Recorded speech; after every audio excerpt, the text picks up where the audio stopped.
All right. Well, it falls to me to welcome our last guest, a Canadian, an outspoken member of the information security community. I would say with a brand that has global recognition. I'd like to welcome Dave Lewis, Gattaca. Thank you so much for making this, Dave. I understand that you are suffering from both jet lag and flight delays today. Um, Thank so you for having me.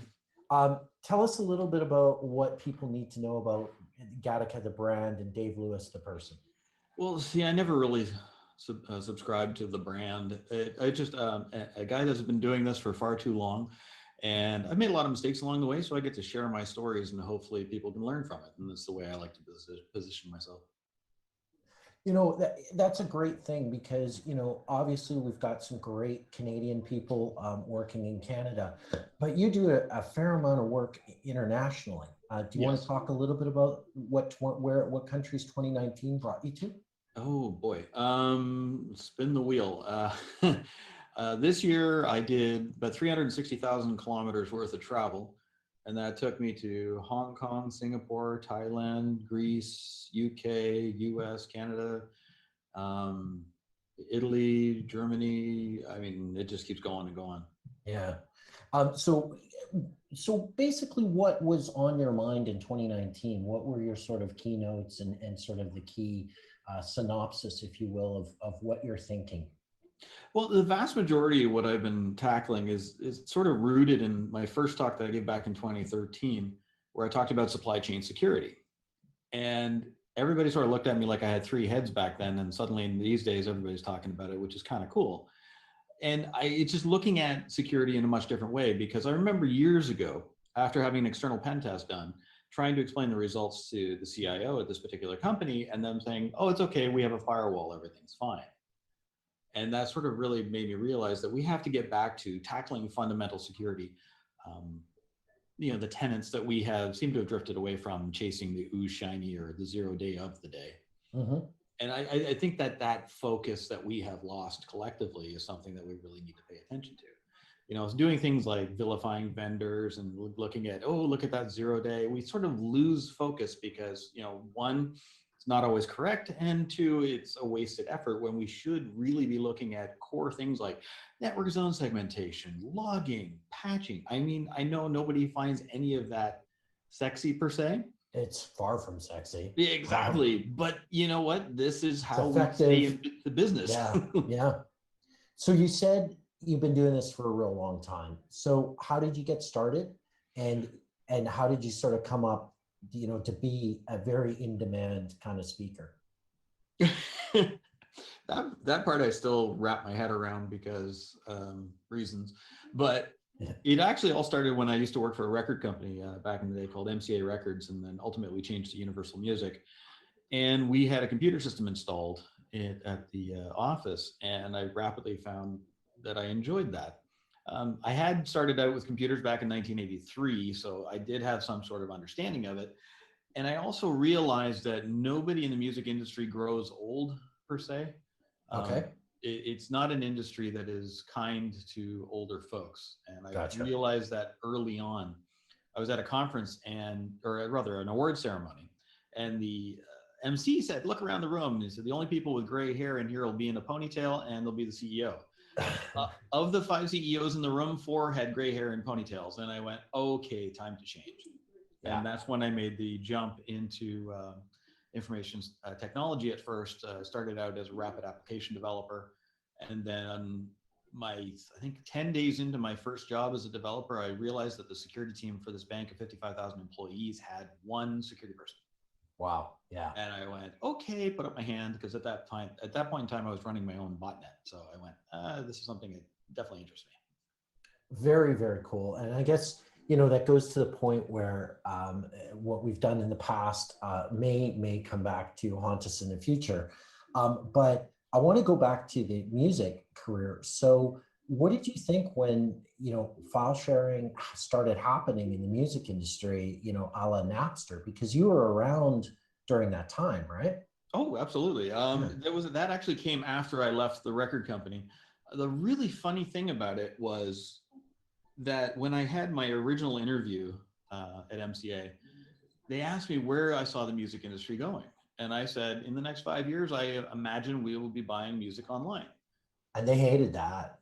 I bet. I was actually laughed at. And they said, oh, Oh. that would just mean everybody would have to have a special device they could download music onto. I said, yeah, if I had any idea how right I was going to be, my goodness. Yeah. Yeah. That was a missed opportunity there. Yeah. So, we're at the tail end of a plus 24-hour, 40 plus speaker, or even more speakers. It's great to have you here because you've got that sort of long arc of information security from a country not known for incredibly aggressive foreign policy. I think that's fair to say. How do you see do you see the internet fragmenting along geopolitical lines, or do you feel that it still has that open kind of all information should be free type of character? Unfortunately, I see things leaning more to a draconian side than I want them to be. When I go back to the early days in the 90s there, where we were freely sharing everything. I mean, I had my own file shares going, sharing wares and all the rest of it. And it was very common to share books and things to that effect. But nowadays, I see it very much tilting in a way that I'm not overly enthusiastic about, I'll be honest. I do see it fracturing along geopolitical lines. I know of at least 2 countries that have set up contingencies so that if they had to, they could shut off the rest of the world and operate their own internal internet. Interesting. Yeah, so the pieces of the puzzle are there. It's just they haven't been all put together, and I really don't like the picture that's going to develop as a result. I need a DHCP server for 1.8 million devices, all routed on a 10.x network. We laugh, but I know that exists right now. Yeah. And how do you think that plays into things like nation states and states attacking each other? Well, the funny thing is there's typically 3 or 4 countries that are routinely vilified by the media as being the evil types on the internet. But the reality is any country that has an internet connection has some sort of program in place. Right. Yes, they attack each other, but more to the effect of mining for information and gathering information. In some cases, you have countries that are going out there trying to steal currency because of tariffs and all the rest of it that they have applied to them. But it's really interesting to watch it fracturing along geopolitical lines. I think we are at the second world crypto wars at this point. Okay. We saw the earlier version of that, but I honestly see us stumbling into that. You're referring to crypto backdoors being mandated by countries? That's another example of it. That's another front that I see developing, which I do have a very distinct problem with. Yeah. While I understand their point of view, I do not necessarily agree with it. Yeah. So you go to a bunch of different international conferences. Is there any sort of characteristics that are sort of unique to those kind of conferences? So you mentioned that you'd spent a lot of time in Asia. What is the information security scene like in Asia these days? There is actually a pretty strong group there for sure, from one country to the next. But you have the cultural nuances that play into the information security teams or groups rather in those countries. So you will see things like if I give a presentation in Japan, if I crack a joke, it'll probably fall flat because culturally it's not acceptable to laugh at the speaker. Whereas in the Philippines, God love them, they'll be rolling in the aisles if I, happen to land a good joke. All right, good note for the Beer Farmers Future Tour. Yeah, there you go. Yeah. But yeah, no, I mean, I do see a very, very strong, especially in Singapore, there is a very strong security community there, and it's just growing. It's rated as the #1 security country in the world, according to the ITU. They don't mess around. Yeah. And on that note, do you feel that, Canadian law enforcement is not up to spec on this, or do you feel like we're doing the best we can in a very Canadian sense? Or well, being Canadian, we tend to do things quietly. We have if discussion was a currency, we'd be the richest country in the world. And apologies. Oh yeah, sorry. Yeah. But the reality of it is there is a very strong security underlay here as well. Like we look at CSE, which is our Yeah. Canadian version of the NSA, for want of a better term. They do very excellent work in their own right. As well, I mean, I'm familiar with folks from the RCMP and the work they've done. One of their now retired members was a long time contributor to the NCASE software. Yeah, So yeah. he provided all sorts of software for that he wrote of his own volition and provided it. It just some of the examples, and we also have things like Citizen Lab in Toronto. So there's a lot of it. We just tend to be not as vocal as other countries may be. Yeah, yeah. But So- can it be better? Always. I'm going to transition a little bit because we're ticking down the final kind of minutes here. Yeah. If there was somebody out there that was really like interested and has the passion, all right, for information security, what would be sort of your advice on getting their career kickstarted? What do you see as being sort of like the most effective, biggest bang for the buck? Well, see, this is the crazy thing of it is these days you can use all sorts of online courses. There's all sorts of communities that you can get involved with. Despite the fact that Twitter can be a toxic stew, it's a great way to meet all sorts of people. Fair. So networking is key, reaching out, introducing yourself, and, being civil about it too. Yeah. Don't go, hey, look at me, I'm Neo. No, you're not. No, No. let's get over ourselves. Being willing, to ask questions and not being afraid to hear the answers, because we're not always good at listening collectively. But when I started back in the day, there was literally 3 or 4 people that were talking on IRC and the rest of it. And I mean, obviously I'm being facetious at that point, but Yeah. anything we had to learn was by ripping it apart and figuring it out, because there weren't university courses in it. There weren't anything, no videos you could just watch online. Yeah. So the opportunities there are absolutely plentiful. It's just a matter of having the wherewithal to reach out, ask questions, and do the digging and find the information. Right. And I guess, Canada is a tough one because we have these vast geographic distances and the cost of travel too, to make it to the conferences. That's a huge challenge. So I guess, virtual and YouTube courses is probably the more popular and least inexpensive way to gain the and a lot of knowledge. the conferences stream their content as well live. Yeah. In addition to that, a lot of them actually provide all this information later on YouTube. So those That's right. talks do tend to show up and are freely available in many cases. So, one of the things that you mentioned, Ian, is the traveling and that. So, Dave, do you think things like what we're doing right here will be helpful and be something that might become more common? But when you say things around here, what do you? Oh, he's talking sorry, about the our virtual. virtual conference. Yeah. Oh, sorry. absolutely. Yeah, no, absolutely. This is the kind of thing that needs to happen more often, because lovely. Thank you. whereas I'm able to travel the world to meet all of these, customers and people and talk about security issues, that's not something that everybody has that opportunity to. And I'm very aware of that. So something like this is a huge benefit to hit the wider audience, because there's a lot of folks coming up. In most of the conferences I speak at, I'll ask a simple question. I'll say, how many people in this room have been here in this industry for 2 years? And then I'll say 5 years, 10 years, and just to get a gauge of the room. Invariably, about 75 to 80% of the room has only been at this for 2 years. Yeah. So it just shows that there is a huge appetite for content.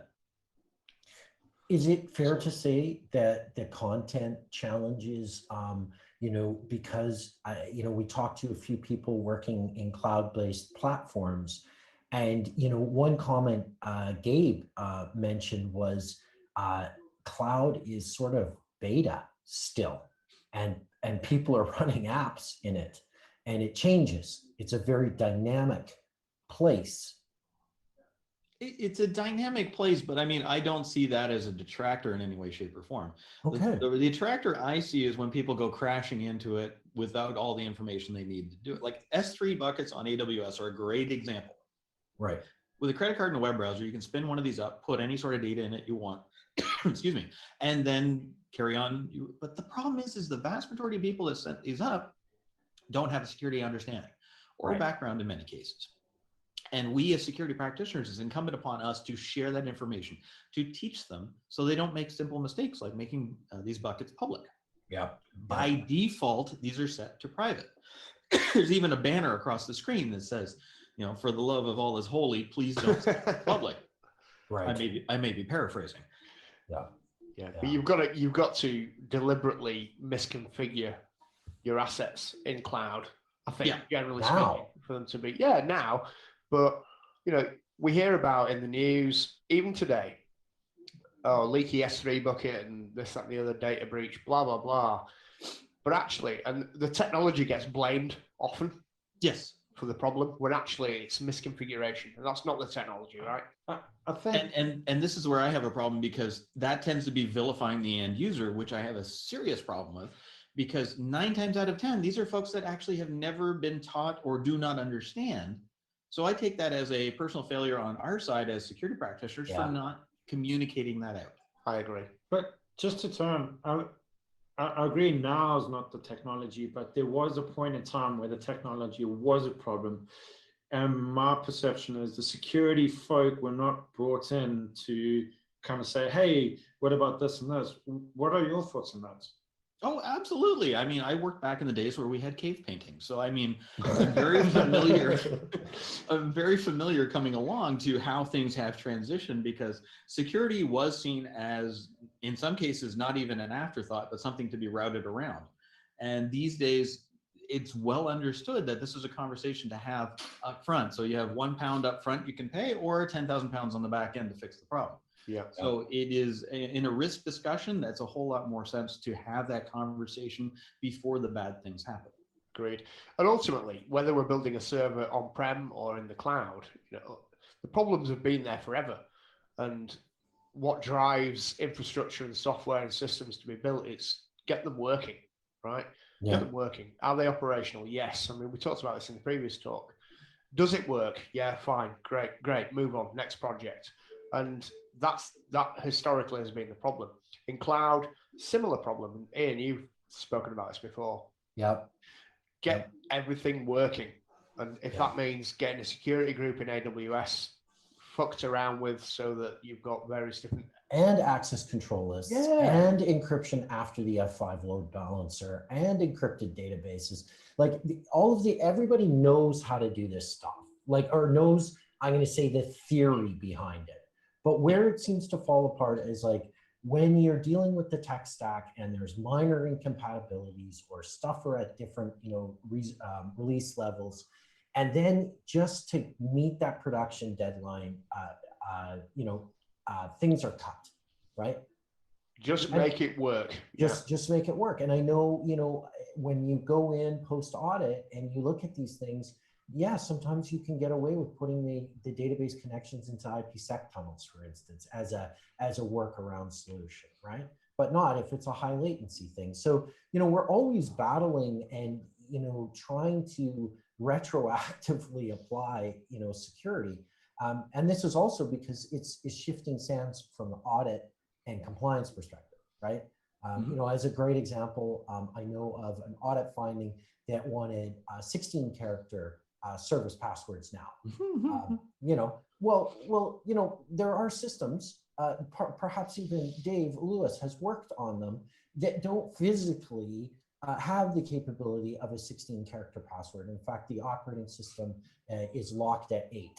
I can confirm. Yeah. So your Spark platform, for instance, is a great example. Not going to be compliant with that audit finding, right?